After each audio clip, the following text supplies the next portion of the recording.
کہ اب دنیا کی تخلیق کی جائے، تو اللہ پاک نے زمین پانی بنایا، پھر پانی کے اوپر زمین بنایا، پھر اس کے اندر ہریالی بنائی، پھر اس کے اندر درخت اور پودے اگائے، پھر اس کے اندر جانور پیدا کیے، پھر اس کے بعد اللہ تبارک و تعالیٰ نے اکیبادی کرے ہر چیز کو پیدا فرمایا، اور پیدا فرمانے کے بعد پھر جنت و دوزخ پیدا فرمایا، عرش و کرسی پیدا فرمایا، اور پھر اس کے بعد اللہ تبارک و تعالیٰ نے اس دنیا کو آباد کرنے کے لیے انی جاعل فی الارض خلیفہ کا اعلان فرمایا کہ اے میرے فرشتوں اب سنو، میں زمین میں اپنا خلیفہ بنانا چاہتا ہوں، میں زمین میں اپنا خلیفہ بنانا چاہتا ہوں۔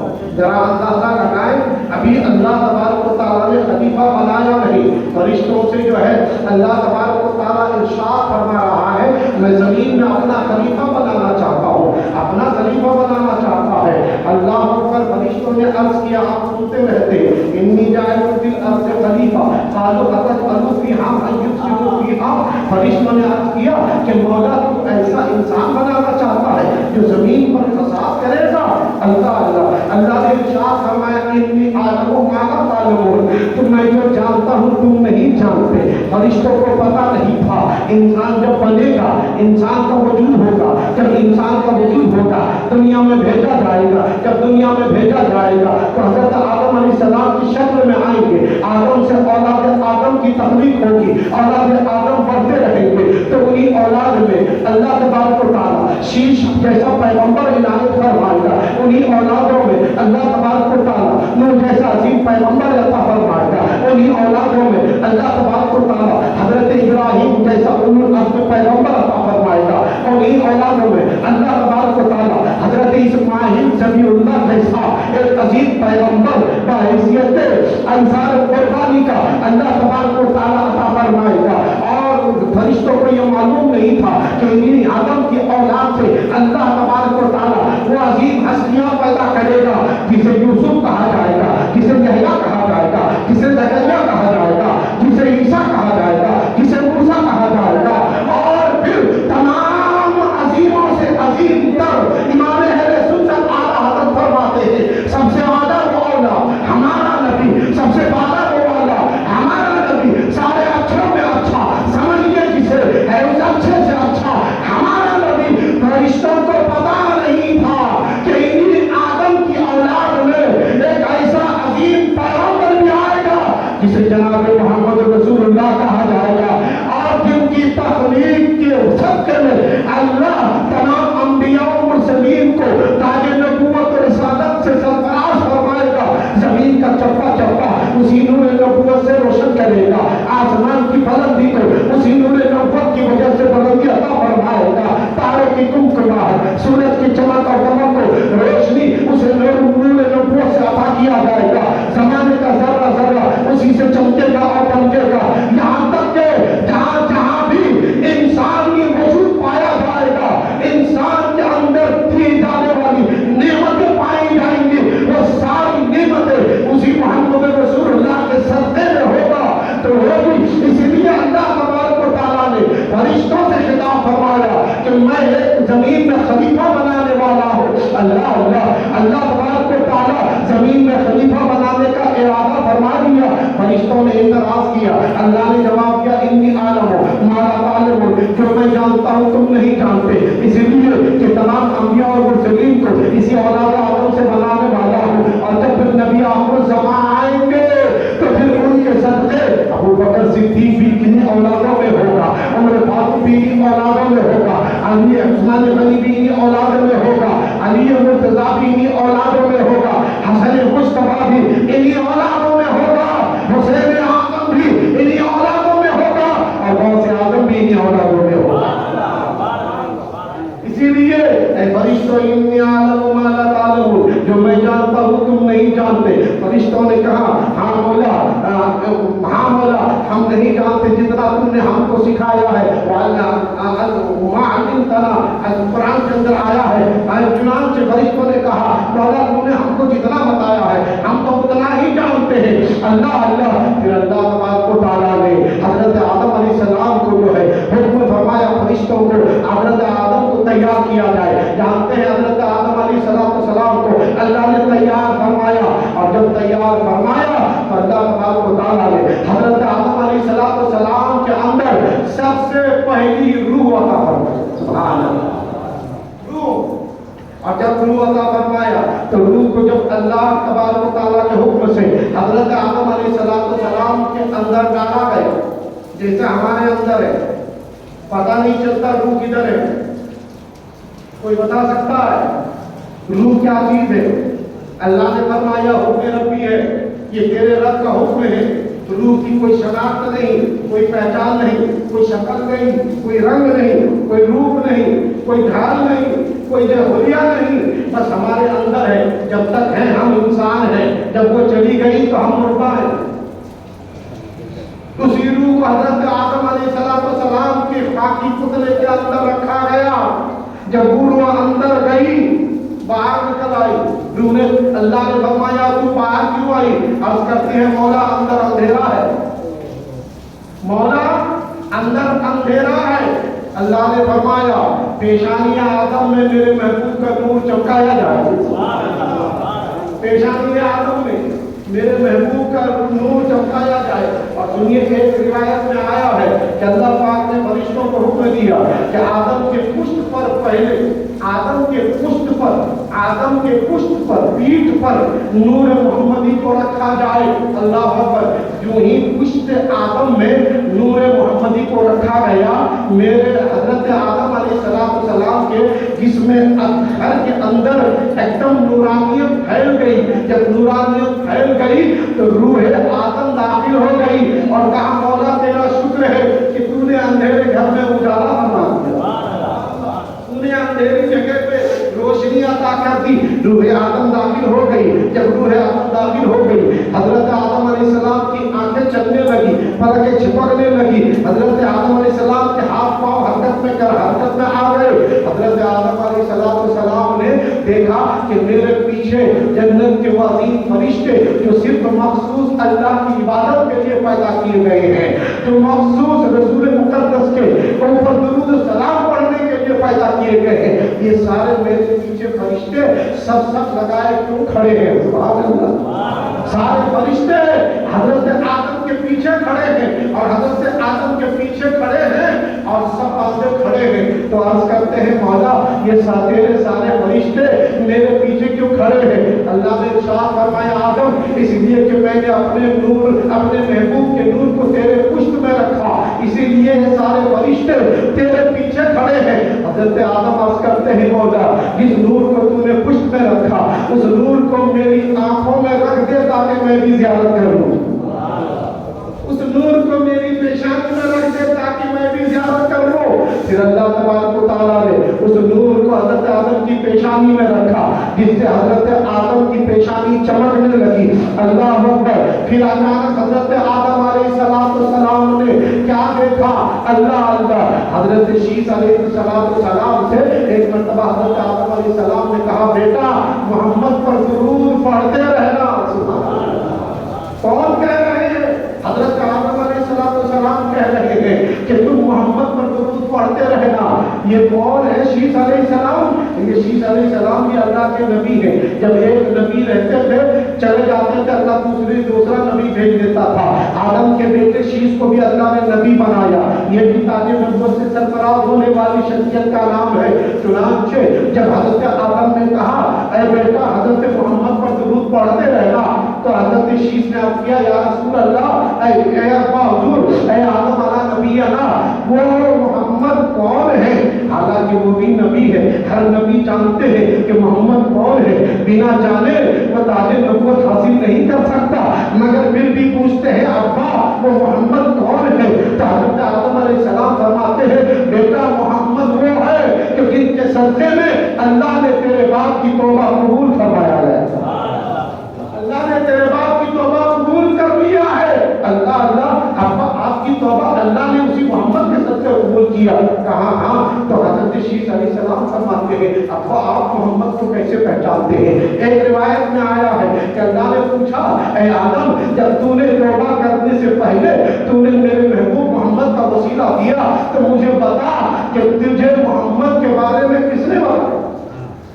تجھے محمد کے بارے میں کس نے بتایا؟ بعض روایت بھی آیا ہے کہ جب جبریل علیہ السلام نے آزان پڑھی اس میں محمد رسول اللہ کا نام آیا تو حضرت آدم نے سمجھ لیا کہ محمد اللہ کا مقرب ہے، اس لیے اسی کے وسیلے سے دعا کی جائے۔ اور ایک روایت میں آیا ہے کہ حضرت آدم علیہ السلام نے عرض کیا مولا جب تو نے میری آنکھوں میں نور عطا فرمایا جس سے میں دیکھنے لگا، اب جو ہی میری آنکھ کام کرنے لگی میں نے کیا دیکھا کہ جنت کی کیاریوں میں، جنت کے بہاروں میں، جنت کے دروازوں میں، یہاں تک کہ فرشتوں اور حور غلمان کے پروں میں میں نے تیرا پیارا محبوب محمد رسول اللہ کا نام دیکھا۔ اللہ نے پوچھا آدم تم نے کیا دیکھا؟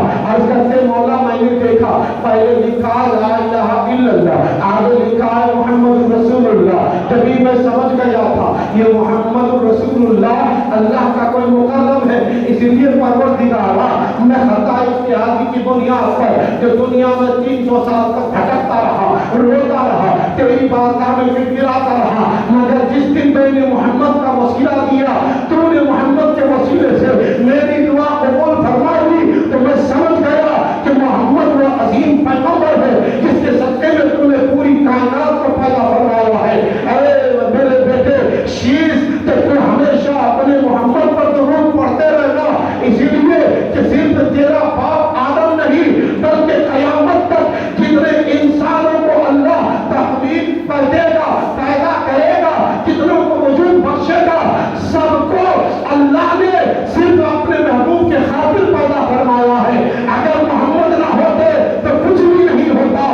یہ سارا زمانہ اگر صدقہ ہے تو صرف محمد کا صدقہ ہے۔ آج ہم محمد رسول اللہ کا ذکر خیر کر رہے ہیں اور اللہ نے محمد رسول اللہ کی تشریف لانے سے پہلے ہی پورے عالم میں محمد کا چرچا کرا دیا، پورے عالم میں۔ آپ دیکھیں تاریخ جا کر کے پڑھیں، روایات کو دیکھیں، ہر نبی نے اپنے اپنے زمانے میں محمد رسول اللہ کا ذکر فرمایا۔ علماء بیان کرتے کہ کوئی پیغمبر اور کوئی رسول، کوئی نبی ایسے نہیں ہوئے جس نے اپنے زمانے میں محمد کا ذکر نہ کیا ہو، اپنا دین پھیلایا، اپنے مذہب کی تبلیغ کی، مگر ساتھ ساتھ وہ محمد رسول اللہ صلی اللہ علیہ وسلم کے بارے میں بھی لوگوں کو بتاتے رہے کہ ایک آخری پیغمبر ہے جو آخر میں آنے والے ہیں جن کا نام محمد رسول اللہ ہے۔ ہر نبی یہاں سے یہیں تک محدود نہیں، اللہ تبارک و تعالیٰ نے جتنی کتابیں نازل فرمائی ساری کتابوں میں ذکر محمد رسول اللہ، سارے صحیفوں میں ذکر محمد رسول اللہ، سارے نبیوں کے دلوں میں ذکر محمد رسول اللہ۔ اس لیے کہ اللہ فرماتا ہے اے محبوب میں دنیا میں بھیجنے کے بعد تجھے اتنا عظیم بنا دوں گا، اتنا عظیم بناؤں گا کہ جہاں جہاں میرا ذکر ہوگا وہاں وہاں تیرا ذکر ہوگا، جہاں جہاں میرا ذکر ہوگا وہاں وہاں تیرا ذکر ہوگا۔ ابھی پیغمبر اعظم کے آنے کے بہت دن باقی ہیں، بہت سال باقی ہیں، مگر اس سے پہلے پیغمبر آدم علیہ السلام کا ذکر خیر انبیاءوں کے زمانے میں ہو رہا ہے، ہر نبی کے زمانے میں، ہر رسول کے زمانے میں۔ اور اللہ تبارک و تعالیٰ زمانے کو یہ بتانا چاہتا ہے اے محمد رسول اللہ کی امتوں، میں جو تمہیں سرفراز کرنے والا ہوں تو کوئی اور نبی کی ذات سے نہیں، تمہیں اتنا پیارا نبی دینے والا ہوں، تمہیں اتنا عظیم پیغمبر دینے والا ہوں کہ جن کی وجہ سے میں نے تمام نبیوں کو تاج نبوت دیا ہے اور جن کی وجہ سے میں نے پوری کائنات کو خلقت عطا فرمائی ہے۔ ہر نبی اسی کا ذکر کرتے رہے۔ اور پھر حضرت آدم علیہ السلام نے تو حضرت ابراہیم علیہ السلام نے تو تعمیر کعبہ کے بعد دعا ہی مانگی، ربنا وبعث فیہم رسولا، اے مولا ہمارے درمیان تو اپنا چنندہ رسول بھیج دے۔ اس لیے نبی فرماتے ہیں کہ میں حضرت ابراہیم کی دعاؤں کا اثر ہوں، اور حضرت عیسیٰ علیہ السلام نے نام بھی بتا دیا، قرآن کے اندر آیت پاک موجود ہے، عیسیٰ علیہ السلام فرماتے ہیں کہ تمہارے میرے بعد جو پیغمبر آئے گا اس کا نام احمد ہے۔ عیسیٰ علیہ السلام کے حواریوں نے پوچھا، عیسیٰ علیہ السلام آپ اللہ کے اتنے عظیم پیغمبر، کیونکہ حضرت عیسیٰ علیہ السلام بھی بہت عظیم پیغمبر تھے، اللہ نے آپ کو بہت سارے معجزات دیے تھے۔ عیسیٰ علیہ السلام کو اتنے معجزات اللہ نے دیے کہ حضرت عیسیٰ علیہ السلام بیمار کو ہاتھ لگاتے تو اللہ شفا دے دیتا تھا، مردے کو ٹھوکر مارتے تو اللہ زندگی عطا فرما دیتا تھا، کوڑ والے کو حضرت عیسیٰ علیہ السلام ہاتھ لگا دیتے تھے تو وہ کوڑ کی مرض سے وہ شفا پا جاتا تھا۔ کس کے گھر میں کیا بنا ہے حضرت عیسیٰ علیہ السلام دن دے کے بتا دیتے تھے۔ حضرت عیسیٰ علیہ السلام کو اللہ نے بہت سارے معجزات عطا فرمائے تھے، تو حواریوں نے کہا اے اللہ کے نبی آپ تو اتنے معجزات کے مالک ہیں، اللہ نے آپ کو اتنے معجزات عطا فرمائے ہیں اور بے شمار اور بے خوبیاں معجزے عطا فرمائے ہیں اور بہترین معجزے اللہ نے آپ کو دیے ہیں، مگر آپ کے بعد بھی کوئی نبی آئے گا جس کا ذکر آپ کر رہے ہیں؟ اللہ ہم تو یہ سمجھ رہے تھے کہ آپ سے بہتر وہ برتر کوئی نہیں، آپ سے اعلیٰ و بالا کوئی نہیں، آپ سے عظیم و اکرم کوئی نہیں، مگر آپ کسی آنے والے کی بشارت دے رہے ہیں، تو وہ کیسا ہوگا؟ اللہ حضرت عیسیٰ علیہ السلام کہتے ہیں میرے حواریوں پوچھتے ہو وہ کیسا ہوگا؟ وہ اتنا عظیم ہوگا، وہ اتنا بلند پایا والا ہوگا، وہ اتنا بزرگ تر ہوگا کہ اس محمد کے جوتے کے تسمے اگر ٹوٹ جائے، تمہارا پیغمبر عیسیٰ کو ان کے جوتے کے تسمے جوڑنے کا موقع مل جائے تو عیسیٰ اسی پر فخر کرتا ہوا نظر آئے گا۔ اللہ اکبر، ذرا اندازہ لگائیں، عیسیٰ جیسے پیغمبر اپنے حواریوں سے فرماتے ہیں کہ وہ اتنا عظیم پیغمبر ہوگا کہ اگر ان کے جوتے کے تسمے ٹوٹ جائیں، جوتے کے پھیتے ٹوٹ جائیں اور اس کو جوڑنے کا موقع عیسیٰ علیہ السلام کو مل جائے تو عیسیٰ اپنی زندگی کا میراث سمجھے گا۔ اس محبوب کے عظمت و خوبی کا تم اندازہ نہیں لگا سکتے، اسی لیے کہ ان کے بارے میں اللہ نے قرآن کے اندر فرمایا وَرَفَعْنَا لَكَ ذِكْرَكَ، اے محبوب ہم نے آپ کے خاطر آپ کے ذکر کو بلند فرمایا ہے، اور کتنا بلند فرمایا؟ اللہ نے کوئی حد نہیں بنایا، بلکہ مفسرین فرماتے ہیں کہ اللہ نے اتنا بلند فرمایا، اتنا بلند فرمایا جہاں نہ کسی کی رسائی ہے، نہ کسی کی سوچ پہنچ سکتی ہے، نہ کسی کا گمان پہنچ سکتا ہے۔ اسی لیے تو امام اہل سنت اعلیٰ حضرت فاضل بریلوی رضی اللہ تعالیٰ عنہ ارشاد فرماتے ہیں، یہی بولے سدرا والے کہ چمنے جہاں کے تھالے سبھی میں نے چھان ڈالے، تیرے پائے کا نہ پایا یا رسول اللہ، میں نے ہر زمانہ دیکھا، ہر نبی دیکھا، ہر پیغمبر نہیں دیکھا، ہر پیغمبر دیکھا، مگر آپ کی طرح تو کیا کسی کو آپ کے تربے کے برابر بھی نہیں دیکھا۔ وہ عظیم پیغمبر اللہ پاک نے ہم کو عطا فرمایا جن کا ذکر خیر کرنا ہمارے لیے باعث برکت ہی نہیں بلکہ باعث مغفرت بھی ہے۔ میں آپ سے کیوں کہہ رہا ہوں؟ اسی لیے کہ میلاد رسول کا مہینہ آیا، سبحان اللہ کہتے ہیں، یہ مہینہ جب آتا ہے کچھ لوگ خوش ہو جاتے ہیں، کچھ لوگوں کا چہرہ اتر جاتا ہے، وہ پریشان ہو جاتے ہیں، سنیاں پھر لائنیں لگائیں گے، سنیاں پھر جھنڈیاں لگائیں گے، سنیاں پھر یا رسول اللہ کا نعرہ لگائیں گے، سنیوں کا پھر جلوس ہوگا، سنیاں پھر یا رسول اللہ کی کثرت کریں گے، جگہ جگہ میلاد کا پروگرام ہوگا، ذکر رسول ہوگا۔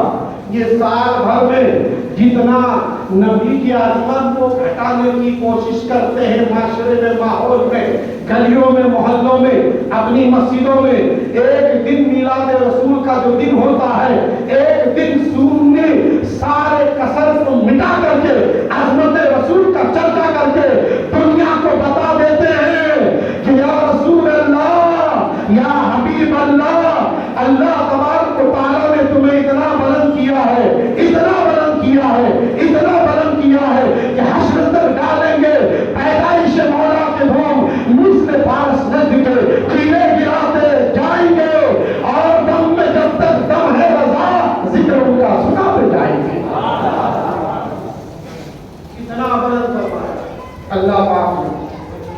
ایک دن میں سود کی پوری قسم نکال دیتا ہے. لوگ حیران اور پریشان رہتے ہیں. اگر میں کہوں گا آپ سنی ہے تو پریشان نہ ہو.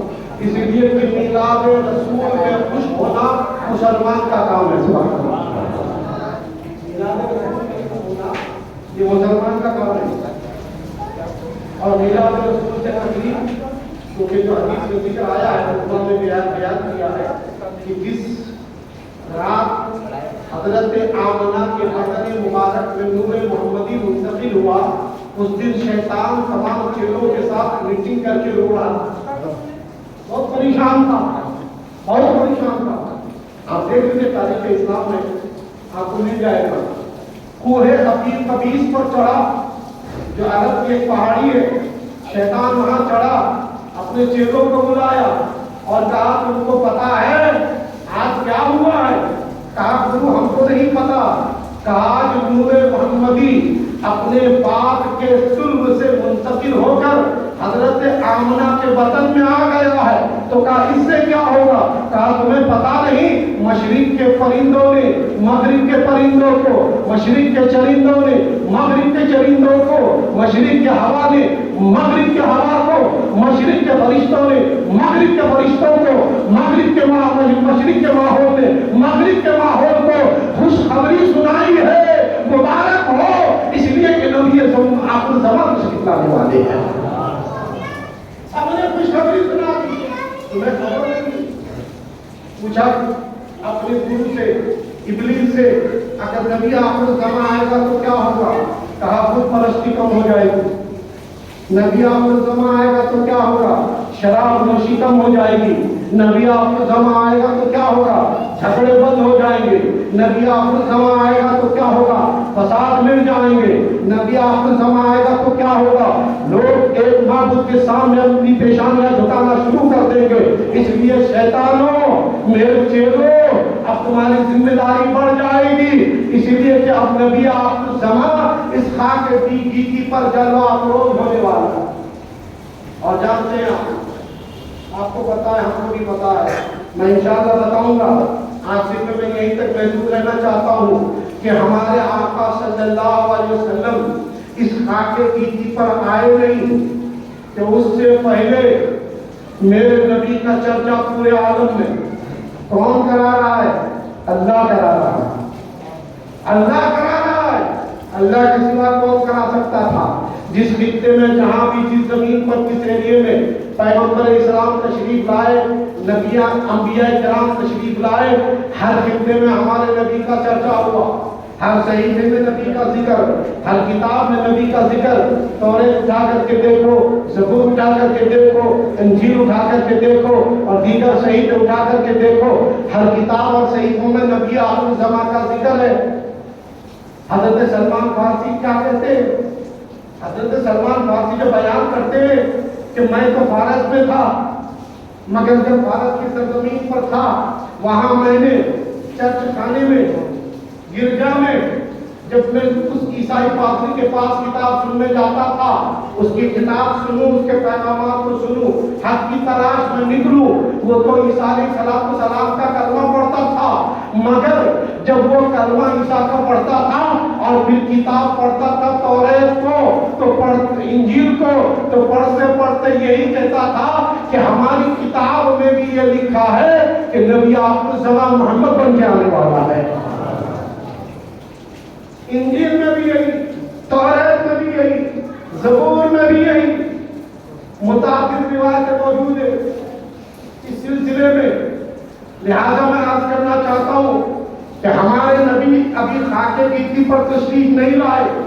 پورے عالم میں چرچا, پورے جہان میں.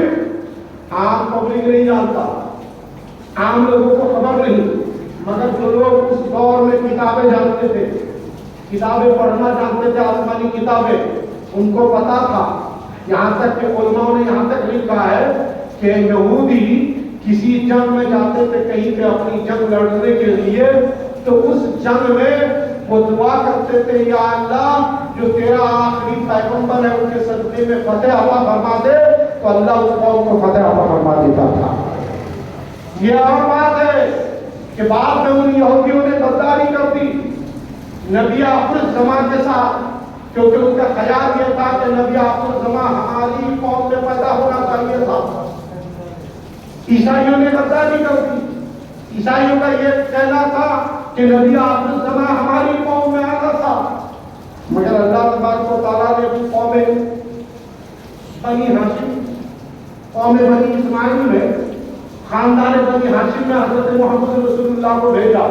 تو عیسائی پادری اور یہودی عالموں نے اپنی کتابوں کے ان جگہوں کو پھاڑ پھاڑ کے نکال دیا جہاں محمد کا نام پایا جاتا تھا، تاکہ لوگوں کو پتہ نہ چلے کہ محمد کا ذکر بھی ہماری کتابوں میں ہے، محمد کا ذکر ہماری کتابوں میں ہے، لوگوں کو خبر نہ ہو۔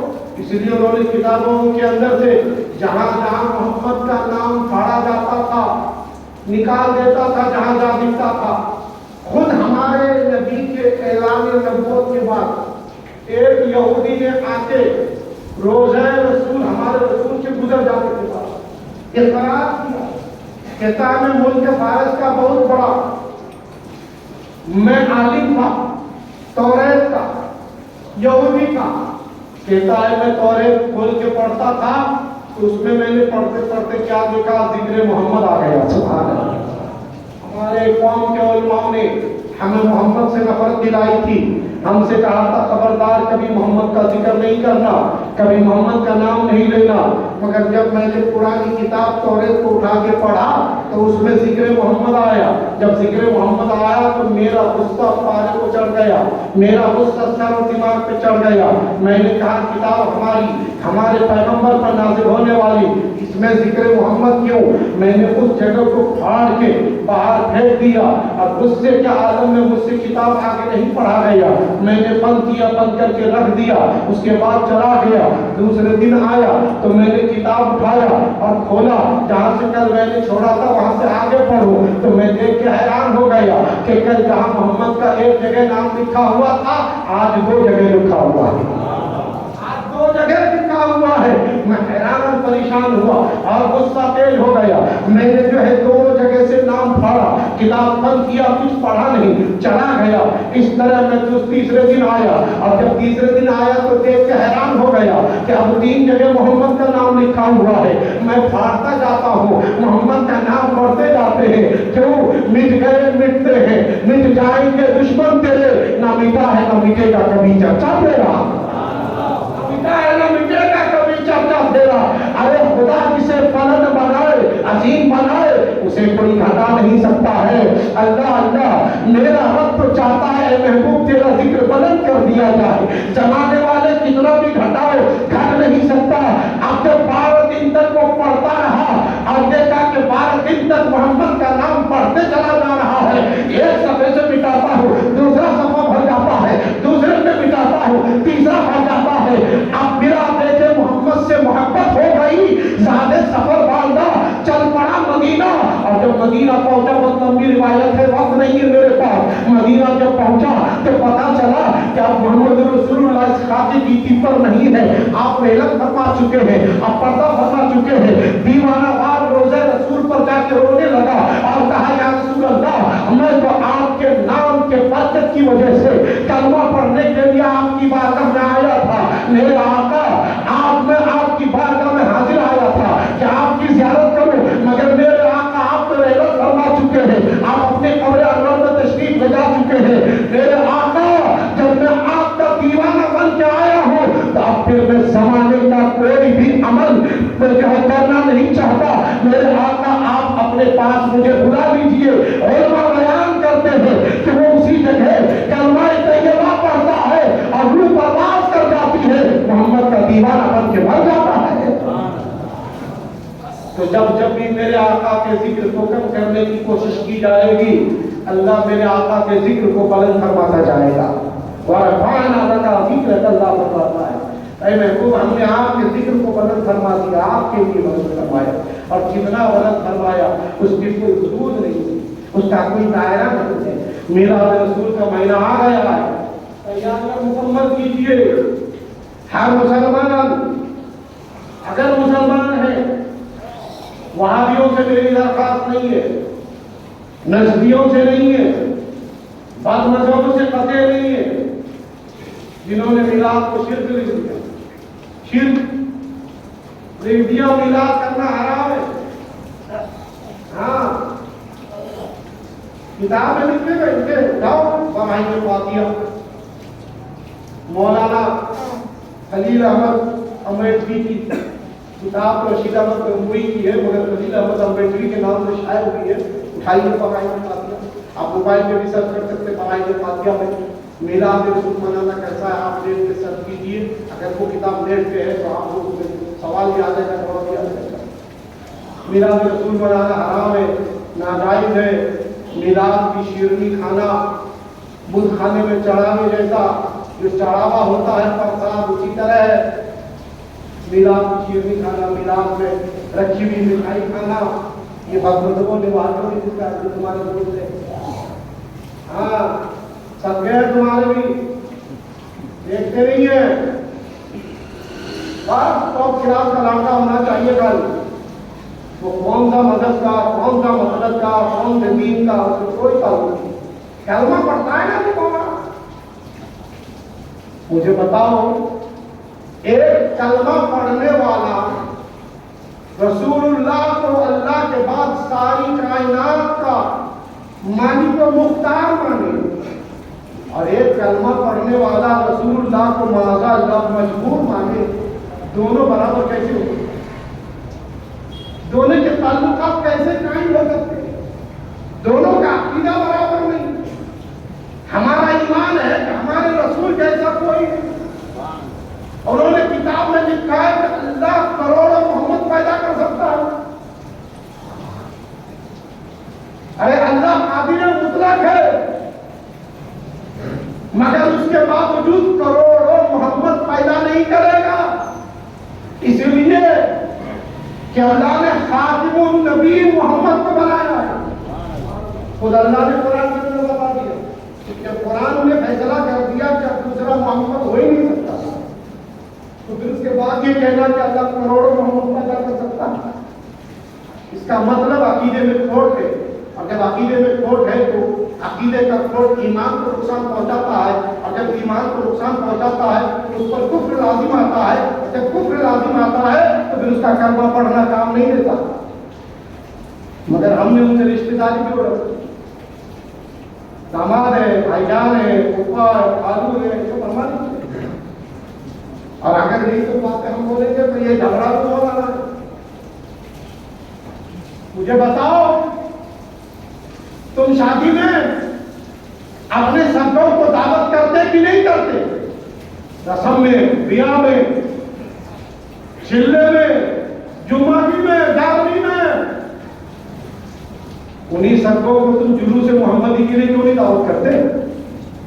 ہاں میرا سکا ہے خالی چلہ اور گیارہویں کھانے کو سکا ہے، خالی ولیمہ اور شادی کھانے کو سکا ہے، جمعہ کی اور رضا کے بیڑے وصول کرنے کا سکا ہے۔ اگر تو میرا سکا ہے تو آج میرے نبی کے میلاد کا دن ہے، ہم جلوس محمدی میں جا رہے ہیں، اگر تو میرے ساتھ جلوس محمدی میں شریک ہے تو میرا سکا ہے، اگر نہیں ہے تو جو محمد کا نہیں وہ ہمارا نہیں۔ جلوس کو حرام کہے گا اور آپ کے ساتھ بیٹھ کے دسترخوان پہ کھانا کھائے گا، میلاد رسول کو ناجائز کہے گا اور وہ آپ کی بیٹی کا ہاتھ مارنے آئے گا، آپ دے دو گے؟ مسلمانوں ہرگز نہیں، کل قیامت کے دن ہر بات کے بارے میں سوال کیا جائے گا۔ میلاد رسول یہ جو جلوس نکالتے بھائی، یہ تو ہم ظاہر کے لیے نکالتے ہیں، ظاہر کرنے کے لیے دنیا کو بتانے کے لیے، یہی وجہ ہے، یعنی یہی خالی سنی نہیں، الحمدللہ بعض مذہبوں کے بچوں کو بھی، ورنہ اغیار کے بچوں کو بھی، ورنہ پہلے پتہ نہیں چلتا تھا، جب 12 ربیع الاول کے جلوس نہیں نکلتے تھے، تیاری نہیں ہوتی تھی، رائٹیں نہیں ہوتی تھی، کچھ نہیں ہوتا تھا، تو ہزاروں بچے ایسے تھے ان کو پتہ ہی نہیں کہ محمد رسول اللہ کی ولادت تاریخ کیا ہے، تاریخ ولادت کیا ہے نہیں معلوم تھا۔ مگر جب سے میلاد رسول کا جلوس نکلنے لگا، سارے مسلمان تیاریاں کرنے لگے، میلاد رسول ہے، میلاد رسول ہے، میلاد رسول ہے، تو چھوٹے چھوٹے بچے بھی اب اپنی زبان سے کہنے لگتے ہیں کہ میلاد رسول ہے، میلاد رسول ہے۔ اب سب کو پتا ہو گیا کہ 12 ربیع الاول ہمارے نبی کی ولادت کی تاریخ ہے۔ تو یہ تو فائدہ ہوا نا کہ ہمارا بچہ جو ابھی مدرسے میں گیا نہیں اس کو بھی پتا ہے کہ 12 ربیع الاول میلاد رسول کی تاریخ ہے۔ کوئی بچہ اگر مجبوری کی بنیاد پر مدرسہ بھی نہیں پڑھا، اسکول بھی نہیں پڑھا، کسی استاد کا دامن نہیں تھاما، کسی اسکول کا دروازہ نہیں دیکھا، جلوس دیکھا تو پتا چل گیا 12 ربیع الاول میلاد رسول کی تاریخ ہے، تو جلوس سے یہ تو فائدہ ہوتا ہے۔ ارے کم سے کم کچھ نہ ہو یہ تو فائدہ ہوتا ہے۔ اس دن مسلمان پانی لاتے، عطر لگاتے، تیل لگاتے، سرما لگاتے، خوشبو لگاتے، اچھے کپڑے پہنتے، میلاد نبی کی بارگاہ میں درود و سلام پڑھتے۔ کیا اس کا بھی فائدہ نہیں مل رہا تمہیں؟ اپنی دکانیں بند رکھتے، ہر ایک رکھتے میلاد رسول میں، پورے انڈیا میں چھٹی ہوتی ہے، چھٹی رکھ کے کیا کرتے؟ جوا کھیلتے، لوڈو کھیلتے، صبح گولیاں کرتے، دنیا کی باتیں کرتے۔ یہ سب نہیں کر کے کم سے کم جلوس میں گیا، 2-4 مرتبہ نعرے رسالت لگایا، نعت نبی سن لیا، میرے نبی کا چرچا کر لیا، اور اللہ کا وعدہ ہے جو میرے نبی کا زمین پہ چرچا کرتا ہے میں اس کا آسمان پہ چرچا کرتا ہوں۔ اسی لیے تیاری کر لو، انشاءاللہ میں اگلے دن بتاؤں گا آپ کی تیاری کہاں تک مکمل ہوئی ہے، اور جلوس کے حوالے سے انشاءاللہ تاریخ متعین نہیں کی گئی ہے کیونکہ اختلافات چل رہے تھے۔